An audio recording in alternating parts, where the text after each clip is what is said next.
Assalamualaikum warahmatullahi wabarakatuh.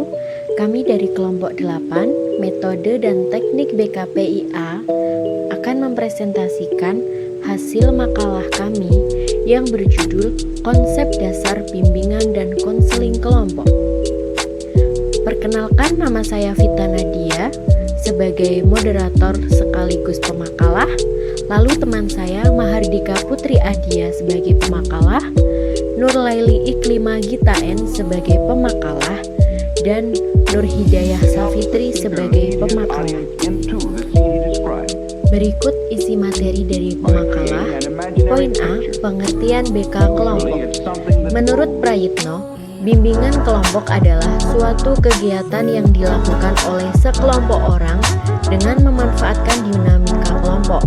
Artinya, semua peserta dalam kegiatan kelompok saling berinteraksi, bebas mengeluarkan pendapat, menanggapi, memberi saran, dan sebagainya. Hal-hal yang dibicarakan dalam kelompok semuanya bermanfaat untuk diri peserta sendiri dan untuk peserta lainnya. Lalu menurut Gazda, konseling kelompok merupakan hubungan antara beberapa konselor dan beberapa klien yang berfokus pada pemikiran sadar dan tingkah laku yang disadari. Ia menyatakan bahwa kelompok ini bertujuan untuk memberikan dorongan dan pemahaman pada klien untuk memecahkan masalah.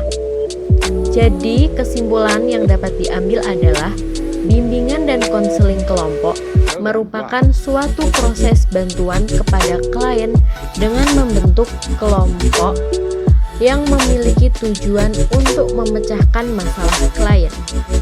Poin B. Tujuan bimbingan konseling kelompok. Tujuan bimbingan konseling kelompok dibedakan menjadi dua tujuan, yaitu tujuan teoritis dan tujuan operasional. Tujuan teoritis berkaitan dengan tujuan yang secara umum atau pemberian dorongan atau suportif, sedangkan tujuan operasional disesuaikan dengan harapan anggota dan masalah yang dihadapi anggota. Tujuan operasionalnya disesuaikan dengan masalah konseli dan dirumuskan secara bersama-sama antara konseli dan konselor. Poin C. Bimbingan konseling kelompok. Yang pertama yaitu fungsi bimbingan kelompok. Fungsi layanan bimbingan kelompok yaitu agar setiap anggota kelompok dapat mampu berbicara di depan banyak orang, dapat berpendapat dan ide, saran, tanggapan, perasaan kepada banyak orang, dapat bertanggung jawab atas pendapatnya, dapat memposisikan dirinya di mana ia berada. Yang kedua, fungsi konseling kelompok. Fungsi layanan konseling kelompok dibagi menjadi dua, yaitu fungsi layanan dan fungsi layanan preventif. Fungsi layanan adalah layanan dapat membantu mengarahkan pada penyelesaian atau mengatasi permasalahan yang dialami individu. Sedangkan fungsi layanan preventif adalah layanan yang mengarah pada ranah pencegahan atau sesuatu permasalahan pada diri individu. Selanjutnya poin D, yaitu prinsip bimbingan dan konseling kelompok. Prinsip bimbingan kelompok. Yang pertama, subjek layanan adalah semua peserta didik. Yang kedua, fokus pada kegiatan pembelajaran peserta didik dan mendorong perkembangan peserta didik. Yang ketiga, konselor dan guru merupakan fungsionaris yang bekerjasama. Yang keempat, program bimbingan terorganisir dan terencana sebagai bagian vital dari bimbingan komprehensif. Yang kelima, peduli kepada penerimaan diri, pemahaman diri, dan peningkatan diri. Yang keenam, memfokuskan pada proses. Yang ketujuh, berorientasi teamwork dan mensyaratkan pelayanan dari konselor profesional yang terlatih. Dan yang kedelapan, bersifat fleksibel dan sekuensial. Selanjutnya ada prinsip konseling kelompok. Prinsip berarti asas atau kebenaran yang menjadi pokok dasar dalam berpikir dan pedoman dalam bertindak.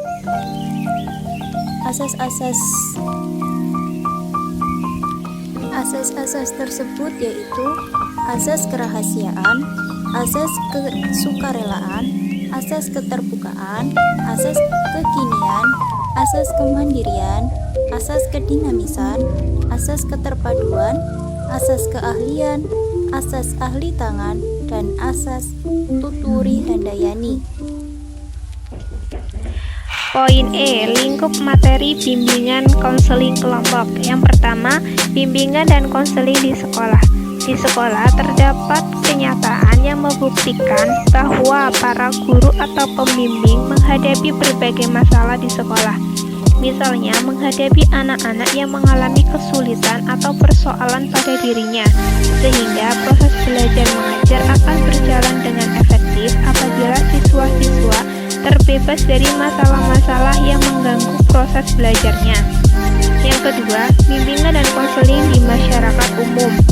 Pelayanan bimbingan dan konseling yang menjangkau daerah kerja yang lebih luas perlu diselenggarakan oleh konselor yang bersifat multidimensional, yaitu mampu bekerja sama dengan komponen dan lembaga masyarakat secara lebih luas. Konselor seperti itu bekerja dengan masalah-masalah personal, emosional, sosial, pendidikan, dan pekerjaan, yang semuanya itu mencegah timbulnya masalah dan mengentaskan masalah dan menunjang perkembangan individu anggota masyarakat. Poin F, kelebihan dan kelemahan bimbingan konseling kelompok. Kelebihan bimbingan konseling kelompok meliputi konseling kelompok digunakan untuk membantu para pelajar sekolah dalam mempelajari tingkah laku pemecahan masalah sosial. Yang kedua, dapat mempromosikan perkembangan karir secara umum dan dapat digunakan secara efektif untuk merencanakan kesejahteraan bagi populasi yang kurang mendapat perhatian. Yang ketiga, kelompok perawatan. Ada kondisi yang tepat dapat membantu wanita dengan meningkatkan fungsi dan kesejahteraan umumnya. Yang keempat, konseling kelompok dan sistem psikoedukasi dapat membantu orang yang pernah terkena serangan jantung untuk dapat menghadapi stres dalam kehidupan yang lebih baik. Yang kelima, intervensi kelompok pada kriminal remaja dapat membantu mereka meningkatkan proses pendewasaan. Teristimewa kemampuan untuk bekerja secara berkesinambungan dan menjalin persahabatan dengan orang lain. Selanjutnya yaitu kelemahan bimbingan konseling kelompok. Yang pertama, tidak cocok digunakan untuk menangani masalah-masalah perilaku tertentu seperti agresi yang ekstrim, konflik kakak beradik, atau orang tua dengan anak yang intensif. Yang kedua, ambiguitas inheren yang melekat dalam proses kelompok menyebabkan beberapa konselor terlalu mengendalikan kelompok. Yang ketiga, isu-isu dan masalah-masalah yang dimunculkan dalam kelompok kadang-kadang mengganggu nilai-nilai personal atau membahayakan hubungan siswa atau konselor dengan pihak lain, seperti orang tua atau dengan administrator. Sekian pemaparan materi dari kelompok kami. Mohon maaf jika ada salah kata. Semoga bermanfaat. Terima kasih. Wassalamualaikum warahmatullahi wabarakatuh.